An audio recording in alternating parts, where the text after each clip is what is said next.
నమస్తే ఫ్రెండ్స్, నేను మీ Shravani Harsha. Welcome back to our channel. ఇవాళ మన కథ కుట్ర. కథని చివరి వరకు వినండి. నచ్చితే కనుక ఖచ్చితంగా తప్పకుండా ఒక్క లైక్ చేయండి. గివ్ అవే గిఫ్ట్స్ అయితే నేను ఇంకా కొరియర్ చేయలేదండి. సోమవారం మార్నింగ్ అయితే కొరియర్ చేస్తాను. ఐఎమ్ సో సారీ అండి. నేను నిన్నంతా చాలా బిజీగా ఉన్నాను. ఇవాళేమో మళ్ళీ హాలిడే వచ్చేసింది. అందుకని సోమవారం అయితే ఖచ్చితంగా కొరియర్ అయితే చేసేస్తానండి. గిఫ్ట్స్ చాలా బాగున్నాయని చాలామంది అయితే కామెంట్స్ పెట్టారండి. థ్యాంక్ యూ సో మచ్ అండి. ఇలాగే గివ్ అవేని ఆదరిస్తూ ఉండండి. ఈ నెలలో గివ్ అవే కోసం ఈ నెలలో నేను పెట్టే ప్రతి వీడియోకి కామెంట్ చేయడం మాత్రం అస్సలు మర్చిపోకండి. ఇప్పుడైతే మనం కథలోకి వెళ్ళిపోదాము. సాయిరాం, రఘురాం ఇద్దరూ అన్నదమ్ములు. వారి తండ్రి వెంకట్రావు, తల్లి కామాక్షమ్మ.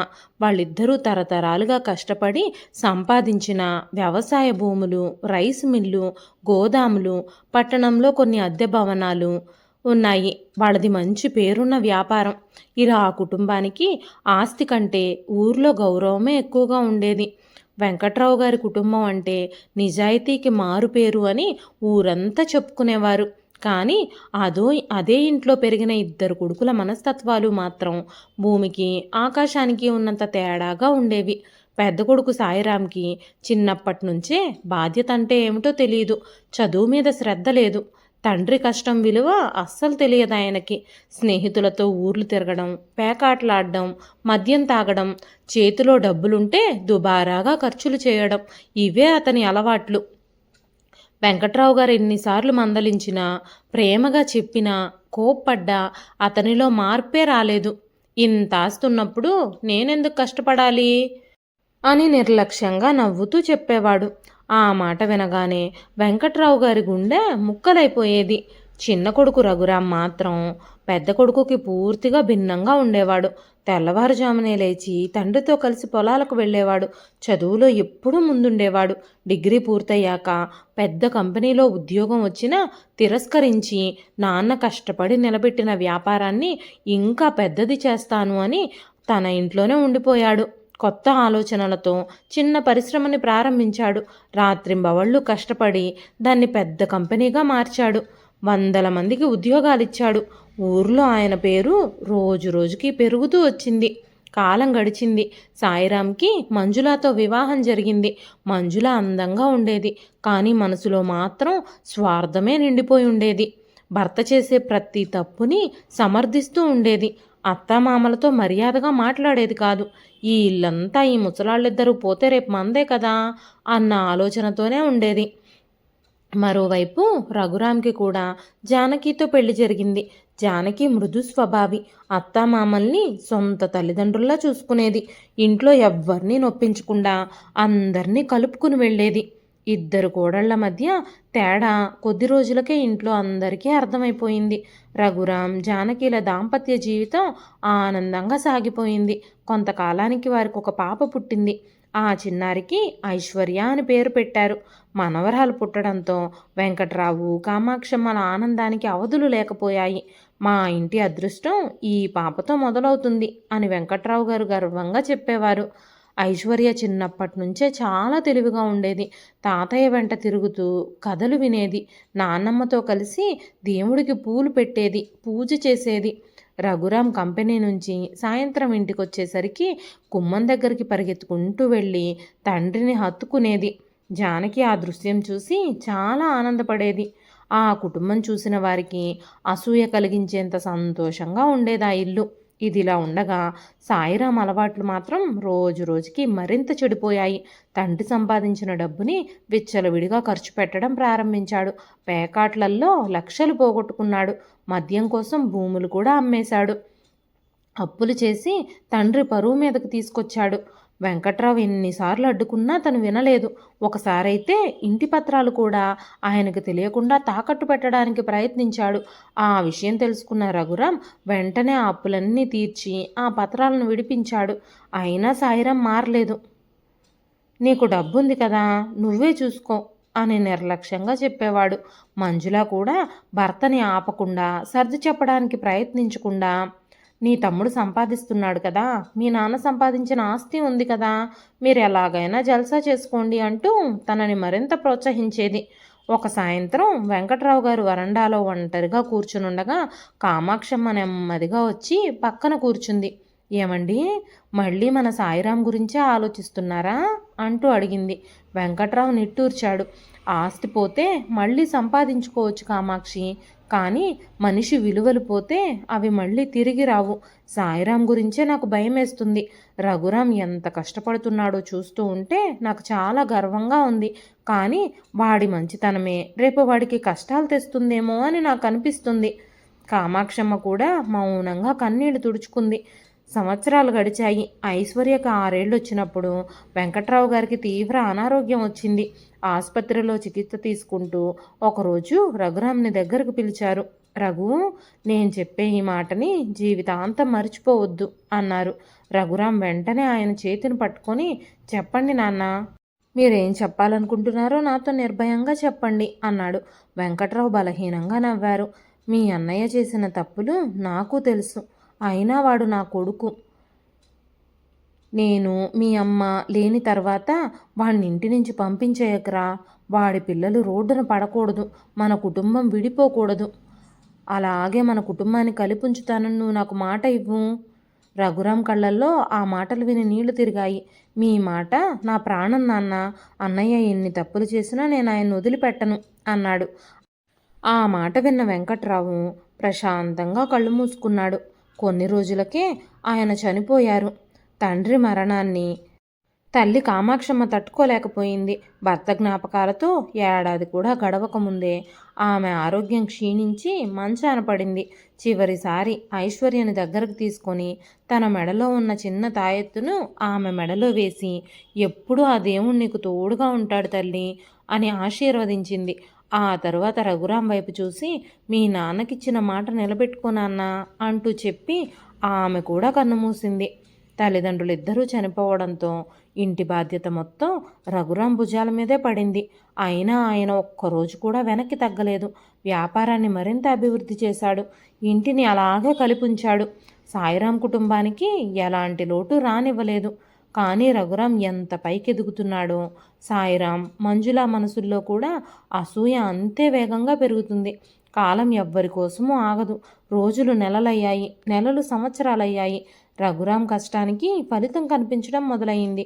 ఒకప్పుడు చిన్న పరిశ్రమగా ప్రారంభమైన కంపెనీ ఇప్పుడు రాష్ట్రంలో పేరున్న పెద్ద సంస్థగా ఎదిగింది. వందలాది మంది ఉద్యోగులు అక్కడ పనిచేస్తున్నారు. కంపెనీలో పనిచేసే ప్రతి ఉద్యోగిని కుటుంబ సభ్యుల్లా చూసుకునే అలవాటు రఘురాంది. ఉద్యోగి ఇంట్లో పెళ్లి జరిగినా, వాళ్ళ ఇంట్లో ఎవరికైనా అనారోగ్యం వచ్చినా, పిల్లల చదువుల కోసం ఏదైనా సహాయం కావాలన్నా ముందుగా ఆ కుటుంబానికి అండగా నిలబడేది రఘురామే. అందుకే కంపెనీలో అందరూ ఆయన్ని చాలా గౌరవంతో పిలిచేవారు. ఇంట్లో కూడా పరిస్థితి అలాగే ఉండేది. ఉదయం రఘురాంకి ఆఫీస్కు వెళ్లే ముందు తప్పకుండా ఐశ్వర్యతో 10 నిమిషాలైనా మాట్లాడేవాడు. ఎంత బిజీగా ఉన్నా సరే ఐశ్వర్యతో ఎంతో కొంత సమయం స్పెండ్ చేసేవాడు. ఈరోజు స్కూల్లో నువ్వేం నేర్చుకున్నావు, ఎవరికైనా సహాయం చేశావా అనే ప్రశ్నలు తప్పకుండా అడిగేవాడు. చదువులో ఫస్ట్ రావడం కన్నా మంచి మనిషిగా ఎదగడం ముఖ్యమని చిన్నప్పటి నుంచి ఆమెకు నేర్పించాడు. జానకి కూడా కూతురికి సంస్కారం, వినయం, పెద్దల్ని గౌరవించడం వంటి విలువలు నేర్పేది. ఐశ్వర్య తన తల్లిదండ్రుల మాటల్ని అక్షరాలా పాటించేది. ఐశ్వర్య 10వ తరగతి పరీక్షల్లో జిల్లా స్థాయిలో ర్యాంక్ సాధించింది. ఆ వార్త పత్రికల్లో రావడంతో రఘురాం ఆనందానికి అవధులు లేకపోయాయి. ఆ రోజు కంపెనీలో ఉద్యోగులందరికీ స్వీట్లు పంచాడు. బోనసులు కూడా ఇచ్చాడు. ఇంటికొచ్చిన అతిథులందరూ ఐశ్వర్యని ఆశీర్వదించారు. తండ్రిలాగానే గొప్ప స్థాయికి వెడుతుంది పాప అని అందరూ ప్రశంసించారు. ఆ మాటలు విన్నప్పుడల్లా జానకి గర్వంగా కూతుర్ని చూసింది. అయితే ఆ ప్రశంసలు సాయిరాంకి, మంజులాకి మాత్రం అస్సలు నచ్చేవి కాదు. ఎక్కడ చూసినా ఐశ్వర్య గొప్పలే, మా పిల్లలు వీళ్ళెవ్వరికీ కనిపించరా అని మంజుల తరచూ భర్త దగ్గర విసుక్కుంటూ ఉండేది. సాయిరాం కూడా రఘురాం లేకపోతే వీళ్ళ విలువేమిటో తెలుస్తుంది అని అసహనంగా చెప్పేవాడు. కానీ ఆ మాటలు వాళ్ళ గది దాటి బయటకొచ్చేవి కావు. ఐశ్వర్య ఇంటర్మీడియట్లో చేరింది. కాలేజీలో కూడా చదువులోనే కాదు, సాంస్కృతిక కార్యక్రమాల్లో కూడా ముందుండేది. ప్రసంగ పోటీలు, వ్యాసరచన, చిత్రలేఖనం, ఏ పోటీ జరిగినా సరే బహుమతి మాత్రం ఐశ్వర్యదే. కాలేజీ ప్రిన్సిపల్ ఒకరోజు రఘురాం గారిని పిలిచి, సార్, మీ అమ్మాయి చాలా ప్రతిభావంతురాలు, సరైన అవకాశం ఇస్తే చాలా పెద్ద స్థాయికి వెళుతుంది అంటూ చెప్పారు. ఆ మాట విన్న రఘురామ ఆనందంగా ఆమెకి ఏ లోటు రానివ్వను సార్ అంటూ చెప్పాడు. ఇంటర్ 2వ సంవత్సరం పరీక్షలు దగ్గర పడడంతో ఐశ్వర్య మరింత కష్టపడి చదివింది.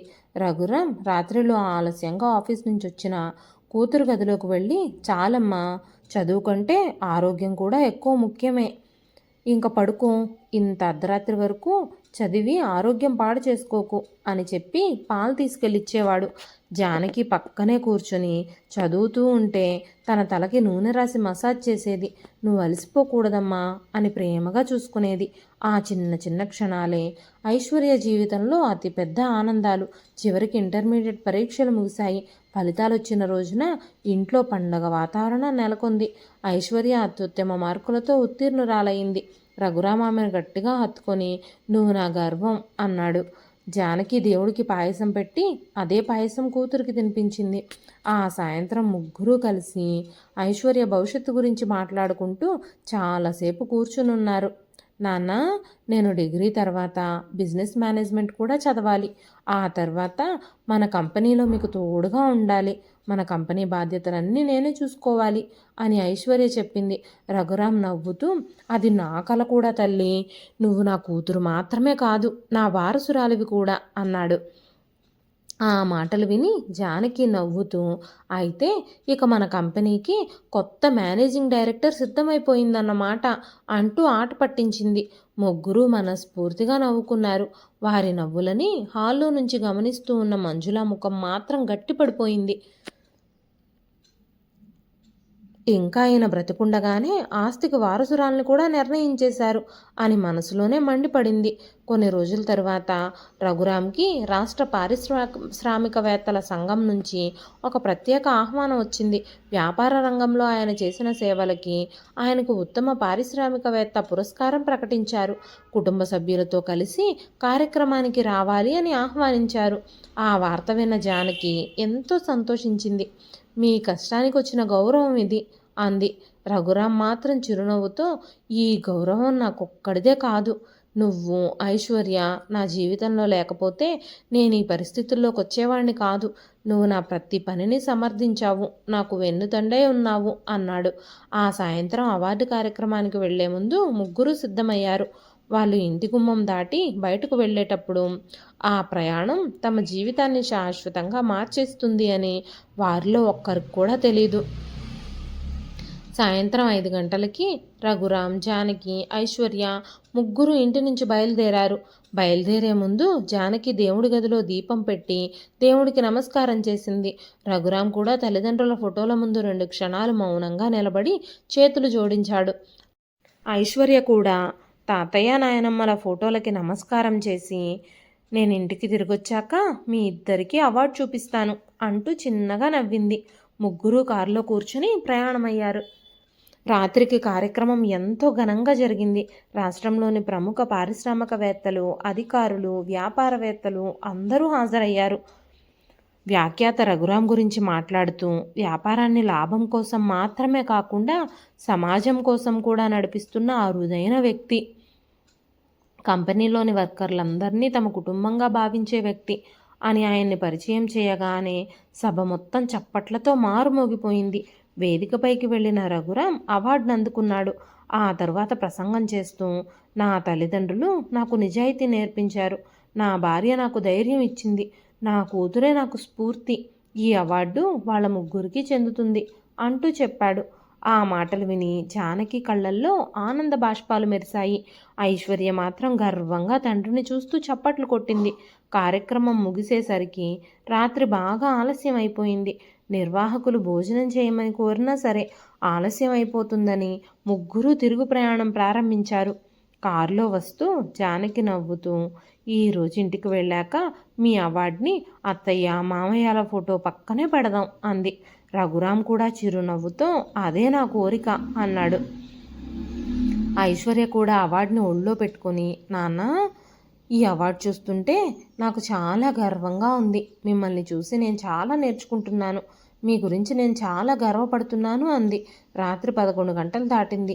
హైవేపై వాహనాలు చాలా తక్కువగా ఉన్నాయి. చిరుజల్లులు పడడంతో రోడ్డు కూడా కొద్దిగా తడిగా ఉంది. రఘురాం జాగ్రత్తగా కారు నడుపుతున్నాడు. ఐశ్వర్య వెనక సీట్లో కూర్చుని మొబైల్లో కార్యక్రమంలో తీసిన ఫోటోలన్నింటినీ చూస్తోంది. జానకి డ్రైవింగ్ సీట్ పక్కనే కూర్చొని కిటికీలోంచి బయటికి చూస్తూ ఎంత ప్రశాంతంగా ఉంది వాతావరణం అని అంది. కొంత దూరం వెళ్ళిన తర్వాత ఒక్కసారిగా అనుకోని ప్రమాదం ఎదురయింది. ఎదురుగా వస్తున్న భారీ లారీ అదుపు తప్పి వాళ్ళ కారు వైపు దూసుకొచ్చింది.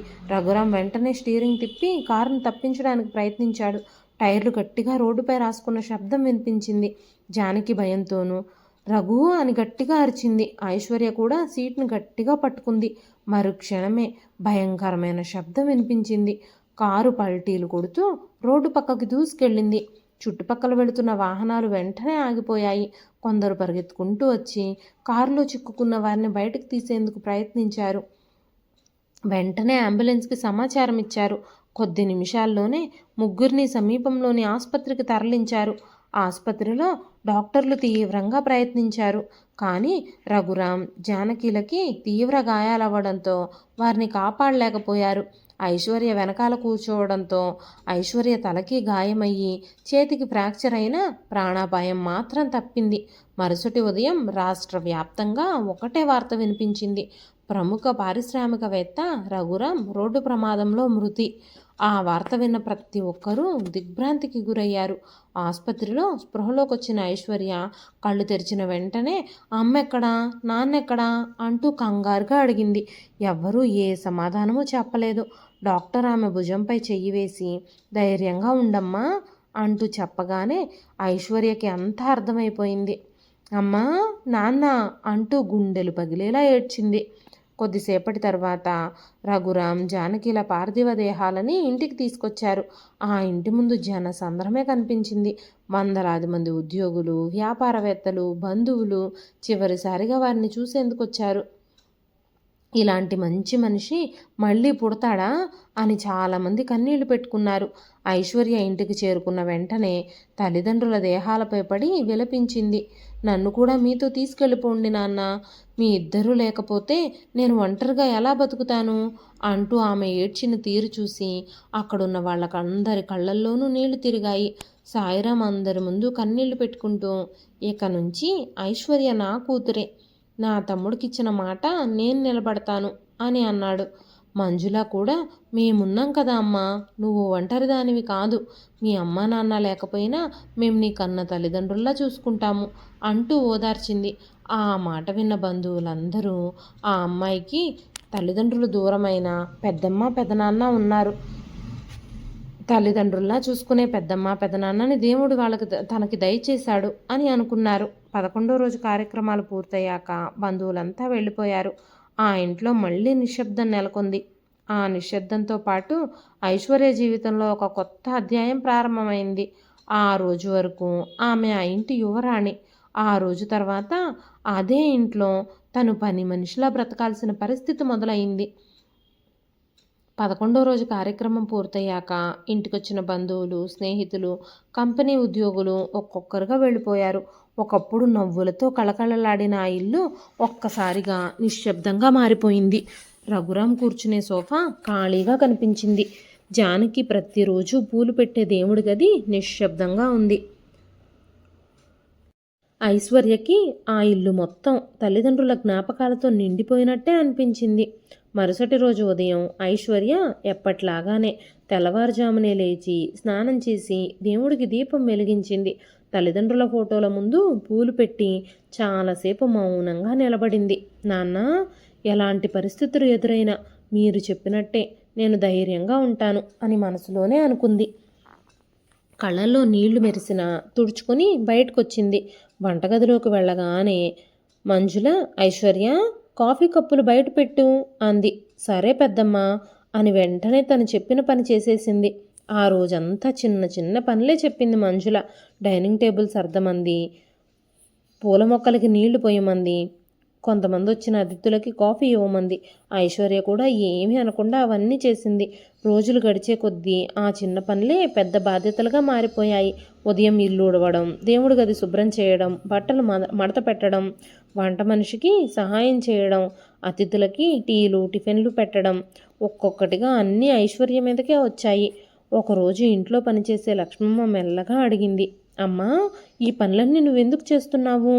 మేమున్నాం కదా, మేం చేస్తాం కదా అనగానే ఐశ్వర్య చిన్నగా నవ్వింది. పర్వాలేదు లక్ష్మమ్మ, పని చేస్తుంటే మనసు కొంచెం మళ్ళుతుంది. అమ్మా నాన్నల జ్ఞాపకాలు నన్ను వేధిస్తున్నాయి అంది. లక్ష్మమ్మకు ఆమెపై జాలి కలిగింది. అచ్చం జానకమ్మలాగా ఉంది ఈ అమ్మాయి అని మనసులోనే అనుకుంది. ఇంటర్ ఫలితాలు వచ్చిన తర్వాత డిగ్రీ కాలేజీ వివరాలు చూసుకుంటూ ఒకరోజు ఐశ్వర్య తన గదిలో కూర్చుంది. రఘురాం ముందుగానే కొన్ని కాలేజీల బ్రోచర్లు తీసుకొచ్చి అల్మారాలో పెట్టాడు. వాటిని ఒక్కొక్కటిగా చూస్తూ, నాన్న, మీరుండుంటే ఇప్పటికే నా అడ్మిషన్ గురించి మాట్లాడేసేవాళ్ళం అని కన్నీళ్లు పెట్టుకుంది. అప్పుడే గదిలోకి వచ్చిన మంజుల ఆమె చేతిలో ఉన్న బ్రోచర్లు లాక్కుంది. ఇవెందుకు? పెద్దమ్మ, ఇవి నా డిగ్రీ అడ్మిషన్కి కావలసినవి. నీ చదువిక చాలించింది. ఆ మాట విని ఐశ్వర్య ఒక్కసారిగా నిలిచిపోయింది. ఏమన్నారు మీరు? వినిపించలేదా? ఇక నీకు చదువు అవసరం లేదు. ఈ ఇంట్లో చాలా పనులున్నాయి, వాటిని చూసుకో అంది. కానీ పెద్దమ్మ,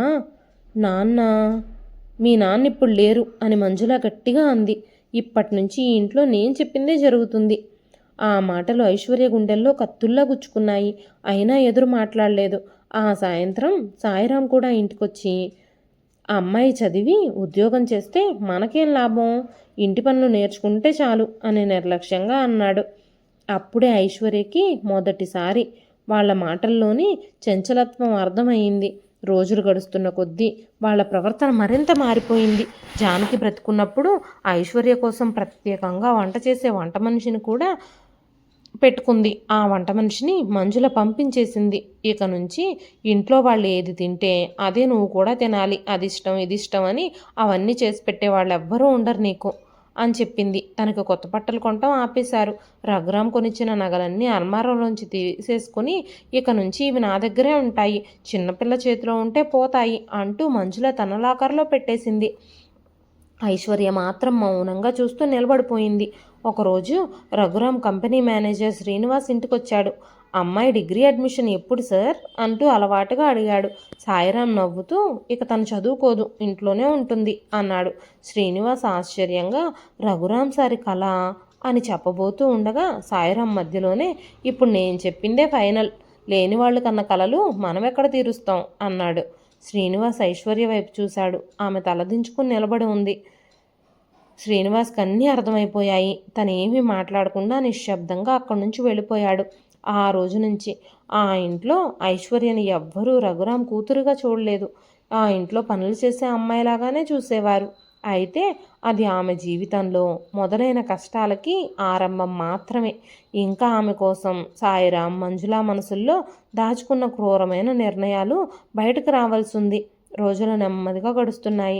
ఐశ్వర్య జీవితం పూర్తిగా మారిపోయింది. ఉదయం అందరికంటే ముందే లేచి ఇంటి ముందు ముగ్గు వేయడం, దేవుడి గదిలో దీపం వెలిగించడం, ఇల్లంతా శుభ్రం చేయడం, వంట మనిషికి కూరగాయలు తరిగివ్వడం, అతిథులకి కాఫీ టిఫిన్లు ఇవ్వడం, బట్టలు మడత పెట్టడం, ఇలా రాత్రి వరకు ఒక్క క్షణం కూడా విశ్రాంతి లేకుండా పనిచేసేది.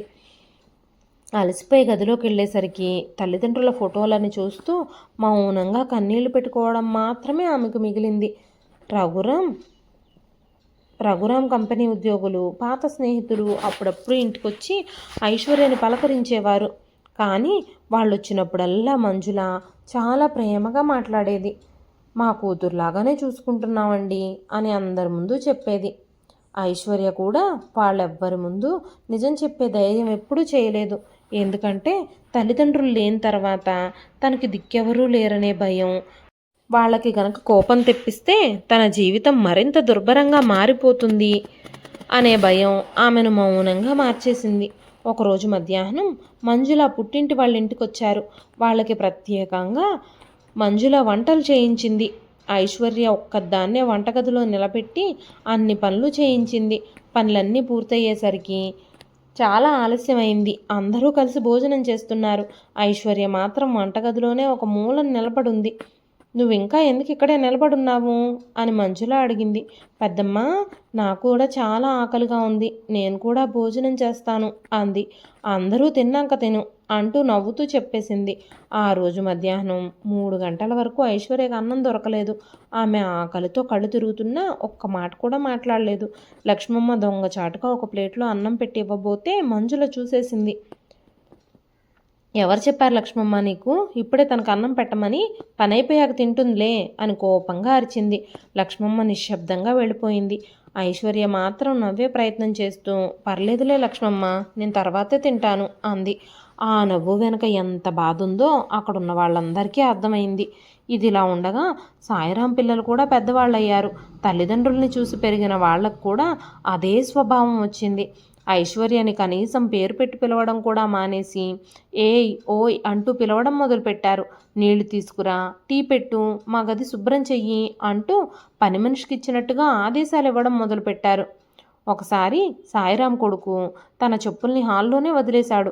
మంజుల వెంటనే, ఐశ్వర్య, ఆ చెప్పులు తీసి ర్యాక్లో పెట్టు అంది. ఆ మాటలు విని ఐశ్వర్య 2 క్షణాలు మౌనంగా నిలబడి చూసింది. రఘురాం కూతురైన తాను ఇప్పుడు తన ఇంట్లో వాళ్ళ చెప్పులు సర్దే స్థితికి వచ్చిందా అని తన మనసులోనే బాధపడింది. అయినా ఏమీ అనకుండా చెప్పులు తీసి ర్యాక్లో పెట్టింది. ఆ రాత్రి తన గదిలోకి వెళ్ళి తల్లిదండ్రుల ఫోటోని గుండెలకి హత్తుకొని చాలాసేపు ఏడ్చింది. నాన్న, నేను తప్పు చేశానా? మీరు గనక ఉండుంటే నా జీవితం ఇలా ఉండేదా అని వెక్కి వెక్కి ఏడ్చింది. కానీ ఆమె కన్నీళ్లు తుడిచేవాళ్ళు అక్కడ ఎవ్వరూ లేరు. కొన్ని రోజుల తర్వాత ఐశ్వర్యకి ఒక మంచి సంబంధం వచ్చింది. అబ్బాయి ప్రభుత్వ ఉద్యోగి. ఐశ్వర్య గురించి తెలుసుకొని వాళ్లే ముందుకొచ్చారు ఈ పెళ్లి కోసం. విషయం తెలిసిన మంజుల బయటికి మాత్రం తను ఇంకా చిన్నపిల్లే, తొందర ఉంది అంటూ చెప్పింది. కానీ లోపలికి వెళ్ళాక సాయిరాంతో ఈ సంబంధం జరిగితే తను మన చేతుల్లోంచి జారిపోతుంది అంది. మరుసటి రోజు ఆ సంబంధం వాళ్ళ దగ్గరికి ఎవరో వెళ్ళి, అమ్మాయికి ఆరోగ్యం బాగోలేదు, చదువు కూడా ఆగిపోయింది, తన స్వభావం కూడా మంచిది కాదు, అందుకే పెద్దమ్మ పెద్దనాన్న కాలేజీకి కూడా పంపించడం లేదు అంటూ లేనిపోని మాటలు చెప్పేశారు. ఆ సంబంధం అక్కడికక్కడే ఆగిపోయింది. ఐశ్వర్యకు మాత్రం ఆ విషయాలు ఏవి తెలియనివ్వలేదు. అలా 1 కాదు 2 కాదు, చాలా మంచి మంచి సంబంధాలు వరుసగా వచ్చాయి. మంచి మంచి ఉద్యోగస్తులు, వ్యాపారం చేసేవారు చాలామంది ఐశ్వర్యని చేసుకుంటామని ముందుకొచ్చారు. ప్రతిసారి బయటికి నవ్వుతూ మాట్లాడిన సాయిరాం, మంజుల వెనకాల నుంచి ఆ సంబంధాలను చెడగొట్టేశారు. ఐశ్వర్య మాత్రం మౌనంగా తన పనుల్లో పడిపోయేది. ఆమెకు తెలియదు, ఆమె జీవితాన్ని పూర్తిగా మార్చేసే ఒక పెళ్లి సంబంధం త్వరలోనే ఆ ఇంటి గుమ్మం దాటబోతోందని. పెళ్లి జరగడానికి ముందు 2 రోజుల నుంచే ఇంట్లో హడావిడి మొదలైపోయింది. కానీ ఆ హడావిడిలో ఆనందం మాత్రం లేదు. ఐశ్వర్యని ఎవ్వరూ ఏమీ అడగలేదు. పెళ్లి కొడుకు ఎవరు, ఎలా ఉంటాడు, ఏం చేస్తాడు అనే ఒక్క విషయం కూడా ఆమెకు చెప్పలేదు. పెద్దవాళ్ళు నిర్ణయించిన పెళ్ళి, మేమన్నీ ఆలోచించే నిర్ణయించాం, నీకు మిగతా విషయాలు ఏవి తెలుసుకోవాల్సిన అవసరం లేదు అని మంజుల గట్టిగా చెప్పేసింది. ఐశ్వర్య గుండెల్లో ఎన్నో ప్రశ్నలు మెదిలినా అడిగే ధైర్యం కూడా చేయలేదు. తల్లిదండ్రులు లేని తన పరిస్థితి తలుచుకొని ఐశ్వర్య మౌనంగా ఉండిపోయింది. పెళ్లి రోజు ఉదయం ఇంటి ముందు మేళతాళాలు మోగాయి. బంధువులు, అతిథులు ఒక్కొక్కరుగా కళ్యాణ మండపానికి చేరుకున్నారు. ఐశ్వర్యని పెళ్లి కూతుర్లా అలంకరించారు. మెడ నిండా నగలు, పట్టుచీర, తల నిండా మల్లెపూలు. బయటకు చూస్తే ఎంతో అందంగా కనిపిస్తుంది. కానీ ఆమె కళ్ళల్లో మాత్రం ఆనందం లేదు. ప్రతి క్షణం తనకి తల్లిదండ్రులే గుర్తుకొస్తున్నారు. ఈరోజు అమ్మ ఉండుంటే నా చేతులు పట్టుకుని మండపానికి తీసుకెళ్ళుండేది, నాన్న ఉండుంటే నా నుదుటిపై ముద్దు పెట్టి ఆశీర్వదించేవారు అని అనుకుంటూ ఆమె కళ్ళల్లో నీళ్లు తిరిగాయి. ముహూర్త సమయం దగ్గర పడింది. పూజారి పెళ్లి కొడుకుని మండపంలో కూర్చోబెట్టాడు. ఆచారం ప్రకారం పెళ్లి కూతుర్ని తెర అడ్డుగా పెట్టి తీసుకొచ్చి పెళ్లి కొడుకు ఎదురుగా కూర్చోబెట్టారు. ఐశ్వర్య తల పూర్తిగా వంచుకుని కూర్చునుంది. తన గుండె వేగంగా కొట్టుకుంటుంది. ఎందుకో తెలియని భయం మనసంతా కమ్మేసింది. కొద్దిసేపటి తర్వాత జీలకర్ర బెల్లం కార్యక్రమానికి పూజారి తెర తొలగించండి అని చెప్పాడు. తెర నెమ్మదిగా పక్కకు జరిగింది. ఐశ్వర్య మెల్లగా తలెత్తి ఎదురుగా చూసింది. ఆ క్షణంలో ఆమె గుండె ఒక్కసారిగా ఆగిపోయినట్టయింది. ఎదురుగా పెళ్లి కొడుకు వింతగా నవ్వుతున్నాడు. తన జుట్టంతా చెరిపేసుకుంటున్నాడు. బట్టలు కూడా సరిగ్గా వేసుకోలేదు. చేతిలో ఉన్న పూలమాలని చిన్న పిల్లాళ్ళ తిప్పుకుంటూ ఉన్నాడు. ఓసారి నవ్వుతూ, ఒక్కోసారి తనలో తానే మాట్లాడుకుంటూ విచిత్రంగా ప్రవర్తిస్తున్నాడు. అతన్ని చూసిన క్షణంలో ఐశ్వర్య శరీరం మొత్తం వణికిపోయింది. ఇతన నా భర్త అని మనసులోనే అనుకుంది. కళ్ళల్లోంచి కన్నీళ్లు దారగా కారిపోయాయి. అక్కడి నుంచి అప్పుడే లేచి వెళ్ళిపోవాలి అని అనిపించింది. కానీ ఎదురుగా కూర్చున్న సాయిరాం, మంజుల గట్టిగా ఆమె వైపు చూస్తున్నారు. వాళ్ళ చూపుల్లో హెచ్చరిక స్పష్టంగా కనిపించింది. ఐశ్వర్య పెదవులు వణికిపోయాయి. పెద్దమ్మా, దయచేసి ఈ పెళ్లి చెయ్యొద్దు అని చాలా మెల్లగా ఏడుస్తూ చెప్పింది. మంజుల మాత్రం ఆమె చేతిని బలంగా నొక్కి, నోరు మూసుకొని తల వంచుకొని కూర్చో, ముహూర్త సమయం దాటిపోతుంది అని పళ్ళు బిగించి చెప్పింది. సాయిరాం కూడా కోపంగా చూసి, ఇప్పుడు ఏదైనా గొడవ చేస్తే నీకే మంచిది కాదు అంటూ హెచ్చరించాడు. ఐశ్వర్య చుట్టూ ఓసారి చూసింది. అక్కడ తమకు సంబంధించిన బంధువులు కొంతమంది ఉన్నారు. వాళ్ళందరూ పెళ్లి తంతు చూస్తున్నారు. కానీ ఆమె కళ్ళల్లోని భయాన్ని, బాధని ఎవ్వరూ గమనించలేదు. వాళ్ళందరూ సాయిరాంకి, మంజులాకి ఫేవర్గా ఉండేవాళ్లే. ఒక్కసారిగా ఆమెకి ప్రపంచం మొత్తం శూన్యంగా కనిపించింది. తన కోసం నిలబడేవాళ్ళు అక్కడెవ్వరూ లేరు. పూజారి మంత్రాలు చదువుతున్నాడు. పెళ్ళికొడుకు మాత్రం అప్పుడప్పుడు నవ్వుతూ చేతులతో పిల్లాళ్ళ ఆడుకుంటున్నాడు. అందరికీ హాయ్ చెప్తున్నాడు. ఆ దృశ్యం చూసి ఐశ్వర్య గుండె పగిలిపోయింది. అమ్మా, నాన్న, నేనేం పాపం చేశాను అని మనసులోనే విలపించింది. కళ్ళల్లోంచి కన్నీళ్లు ఆగకుండా కారుతూనే ఉన్నాయి.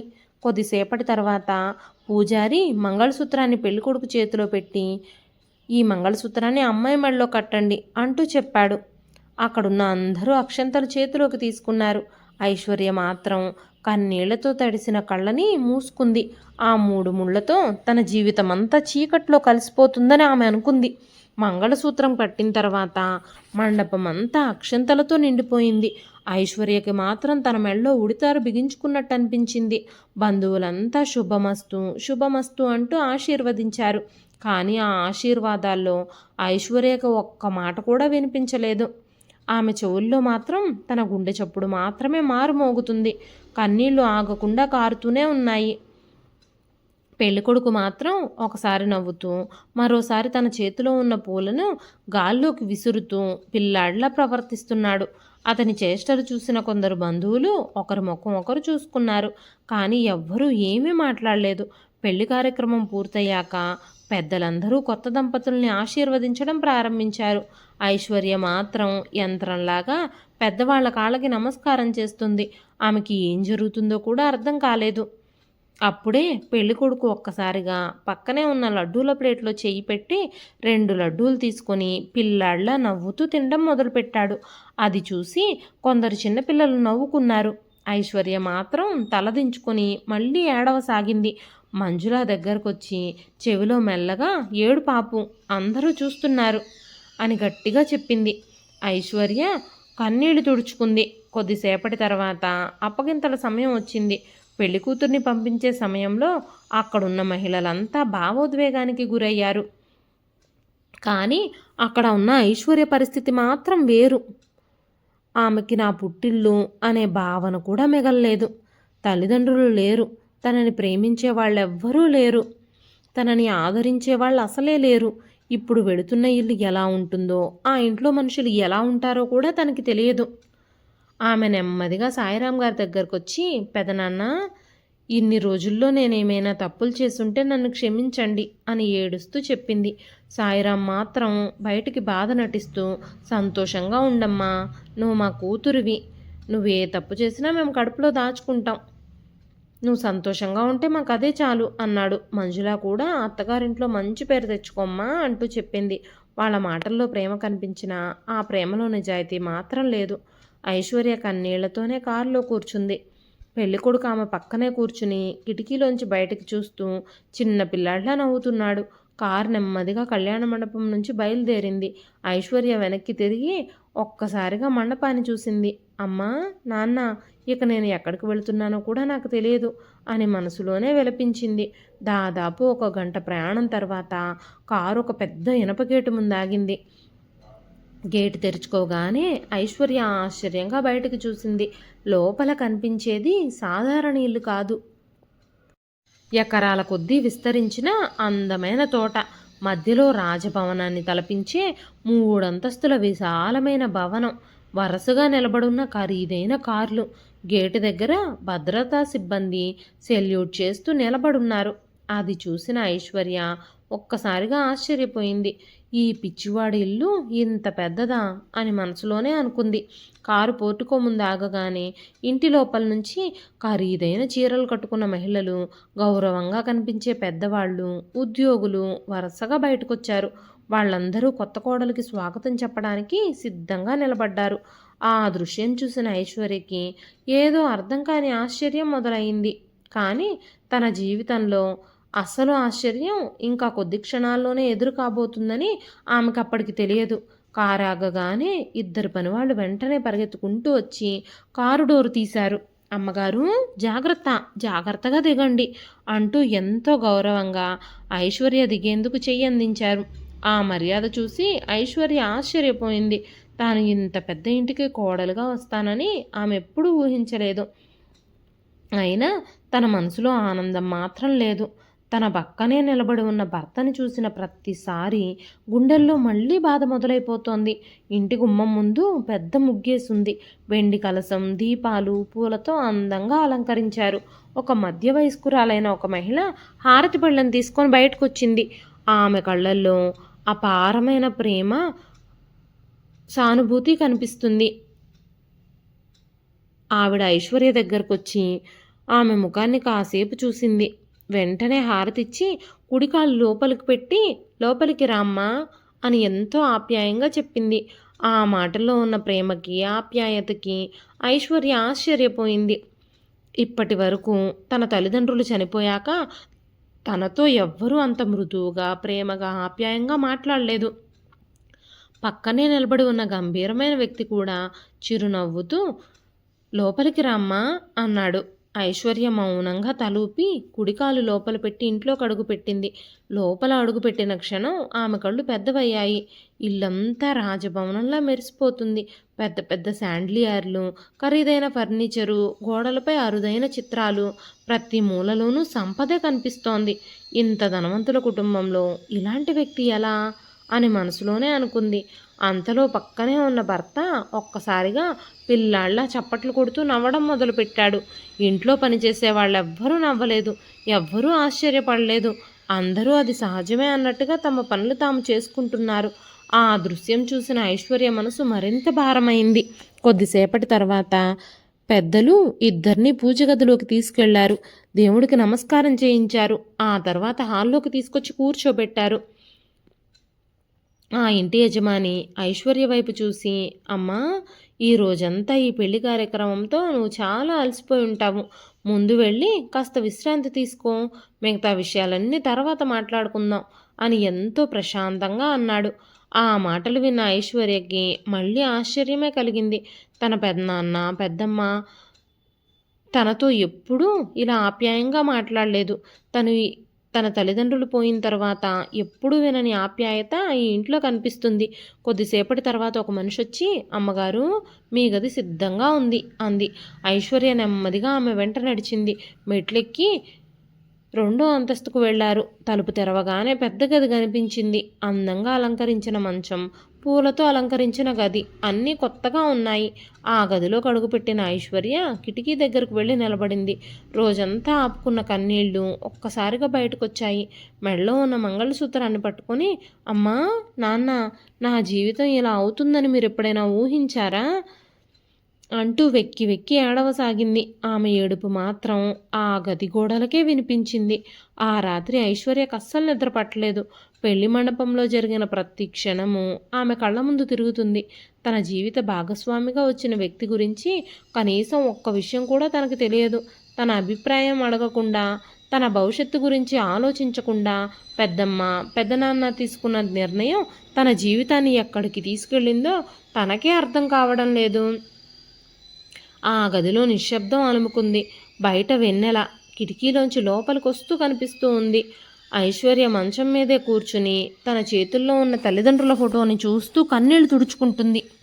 అమ్మా, నాన్న, మీరు గనక నాతో పాటే ఉండుంటే నా జీవితం ఇలా అయ్యేది కాదు కదా అని మెల్లగా అనుకుంది. అప్పుడే తలుపు నెమ్మదిగా తెరుచుకుంది. ఐశ్వర్య ఉలిక్కిపడి తలుపు వైపు చూసింది. లోపలికి ఆనంద్ వచ్చాడు. ఐశ్వర్యకి మాత్రం తను పిచ్చిగా నవ్వుతూ ముందుకొచ్చి ఆ గ్లాసులో పాలన్నీ నవ్వుతూ తన నెత్తి మీద పోసినట్టుగా అనిపించింది. కానీ నిజానికి అలా జరగలేదు. ఈసారి అతని ముఖంలో పెళ్లి మండపంలో కనిపించిన అమాయకత్వం లేదు. అతను నెమ్మదిగా తలుపు మూసి ఐశ్వర్య వైపు చూశాడు. ఐశ్వర్య భయంతో వెనక్కి జరిగింది. మీకేం కావాలి అంటూ అడిగింది. ఆనంద్ కొన్ని క్షణాలు మౌనంగా ఉన్నాడు. తర్వాత చాలా స్పష్టంగా నేను నీకు ఒక నిజం చెప్పాలి అన్నాడు. ఆ స్వరం విన్న ఐశ్వర్య ఒక్కసారిగా ఆశ్చర్యపోయింది.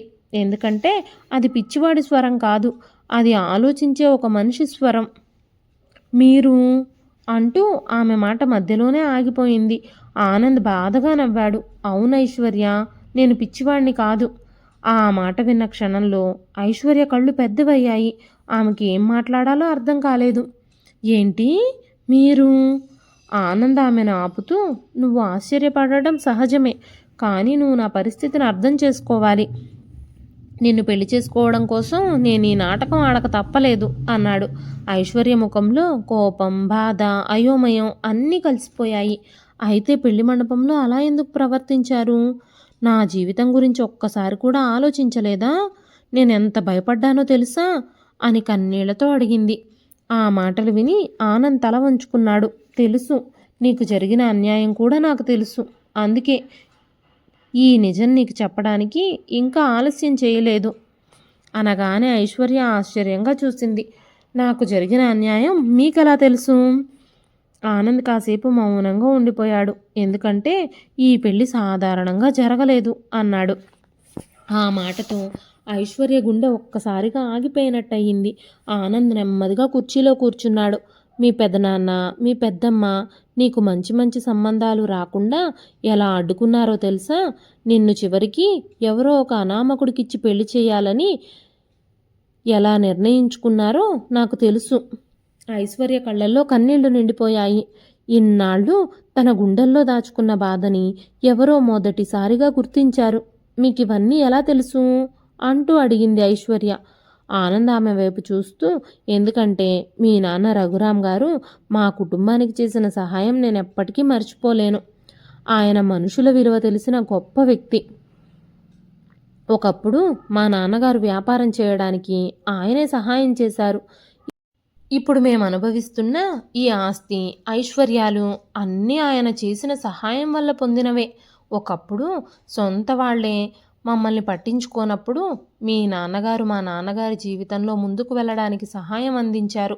అందుకే నా తల్లిదండ్రులు మిమ్మల్ని ఎలాగైనా సరే ఈ ఇంటికి కోడలిగా చేసుకోవాలి అని అనుకున్నారు. కానీ ఆ విషయానికి మీ పెద్దమ్మ, పెద్దనాన్న ఒప్పుకోలేదు. అలాంటి మంచి మనిషి కూతురికి అన్యాయం జరుగుతూ ఉంటే నేను చూస్తూ ఉండలేకపోయాను.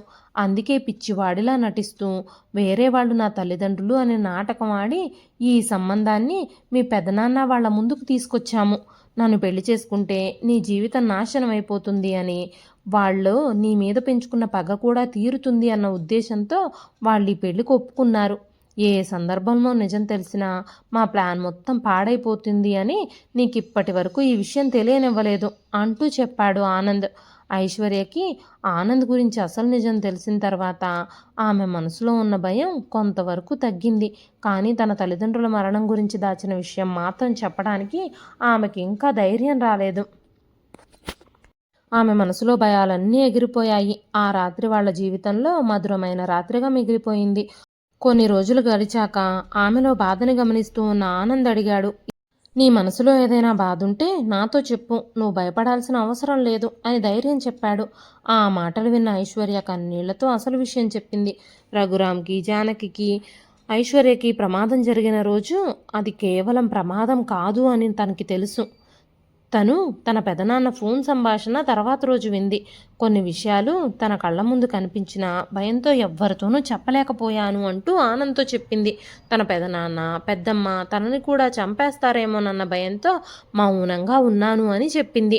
ఆనంద్ ఆ విషయం విని షాక్ అయ్యాడు. వెంటనే తన కుటుంబ సహాయంతో నిజం బయటకు తీసుకురావాలి అని నిర్ణయించుకున్నాడు. పోలీసులకు ఫిర్యాదు చేసి పాత కేసును మళ్లీ విచారణ చేయించాడు.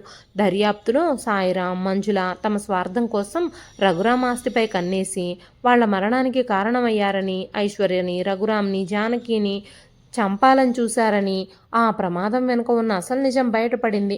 సాక్ష్యాలు బలంగా ఉండడంతో వాళ్ల నేరం నిరూపితమైంది. అదే సమయంలో సాయిరాం చేసిన వ్యాపార తప్పిదాలు కూడా బయటకొచ్చాయి. రఘురాం సంపాదించిన ఆస్తిని జాగ్రత్తగా చూసుకోవాల్సిన వ్యక్తి దుబారాగా ఖర్చులు చేస్తూ అప్పులతో అన్నింటినీ నాశనం చేసేశాడు. బ్యాంకు రుణాలు చెల్లించకపోవడంతో ఆస్తులన్నీ జప్తయ్యాయి. అప్పుల వాళ్ళు కేసులు పెట్టడంతో సాయిరాం, మంజుల ఇద్దరూ చట్టపరమైన సమస్యల్లో ఇరుక్కున్నారు. ఒకప్పుడు ఐశ్వర్యని పని మనిషిలా చూసిన వాళ్ళు ఇప్పుడు తమ పరిస్థితిని వాళ్లే చూసుకుని బాధపడాల్సి వచ్చింది. కోర్టులో తీర్పు చెప్పే ముందు సాయిరాం ఐశ్వర్య వైపు చూసి కన్నీళ్లతో, నా తప్పులు తెలుసుకోలేక, నా మంచి కోరుకునే వాళ్ళ మీద ద్వేషంతో నా జీవితాన్ని నేను నాశనం చేసేసుకున్నానమ్మా, నీ జీవితం కూడా నేను నాశనం చేయాలని చూశాను అన్నాడు. ఐశ్వర్య కాసేపు మౌనంగా ఉండి, మీరు చేసిన తప్పులకి మీకు శిక్ష పడాలి పెదనాన్న, కానీ నేను ద్వేషంతో కాదు, నిజం గెలవాలి అని కోరుకుంటున్నాను అంటూ చెప్పింది. ఆ మాటలు విని అక్కడున్న ప్రతి ఒక్కరూ ఆశ్చర్యపోయారు. రఘురాం పెంచిన సంస్కారం ఆమెకు చివరి వరకు తోడుగా నిలిచింది. కొన్ని సంవత్సరాల తర్వాత ఐశ్వర్య తన తండ్రి కలల్ని నెరవేర్చింది. ఆనంద్ సహాయంతో కష్టపడి చదువుకుని MBA పూర్తి చేసి రఘురాం కంపెనీని మళ్ళీ అభివృద్ధి చేసింది. ఉద్యోగులని కుటుంబ సభ్యుల్లా చూసుకుంది. పేద పిల్లల చదువులకి సహాయం చేసే ఒక సంస్థను కూడా ప్రారంభించింది. ఒకరోజు తన తల్లిదండ్రుల ఫోటో ముందు నిలబడి, నాన్న, మీరు నన్ను బలహీనంగా కాదు, ధైర్యంగా పెంచారు. మీరు లేని సమయంలో కూడా మీ విలువలే నన్ను కాపాడాయి అని కన్నీళ్లతో చెప్పింది. ఆనంద్ ఆమె పక్కనే నిలబడి, నీ తల్లిదండ్రులు నీకిచ్చిన గొప్ప సంపద ఆస్తి కాదు, నీ మంచితనమే అన్నాడు. ఐశ్వర్య చిరునవ్వు నవ్వింది. ఎందుకంటే జీవితంలో తనను కిందకి లాగిన వాళ్లను మించి తనను నమ్మిన మనుషులు తనకు దొరికారు. రఘురాం ఒకప్పుడు చెప్పిన మాటే నిజమైంది. మనిషి సంపాదించాల్సింది డబ్బు కాదు, మనుషుల మనసుల్లో స్థానం. అదే ఐశ్వర్య జీవితానికి నిజమైన గెలుపయ్యింది. ఇదండి ఈరోజు కథ. ఈ కథ మీకు ఎలా అనిపించింది? కథ నచ్చితే ఒక లైక్ చేయండి. ఈ కథ పైన మీ విలువైన స్పందనని కామెంట్ రూపంలో మాకు తెలియజేయండి. మరెన్నో ఇలాంటి ఇంట్రెస్టింగ్ కథల కోసం మన ఛానల్ని సబ్స్క్రైబ్ చేసుకోండి. గివేవే కోసం ఈ మంత్లో నేను పెట్టే ప్రతి స్టోరీ విని కామెంట్ చేయడానికి ట్రై చేయండి. మరొక మంచి కథతో రేపు మళ్ళీ కలుస్తానండి. అంతవరకు సెలవు. ఉంటానండి.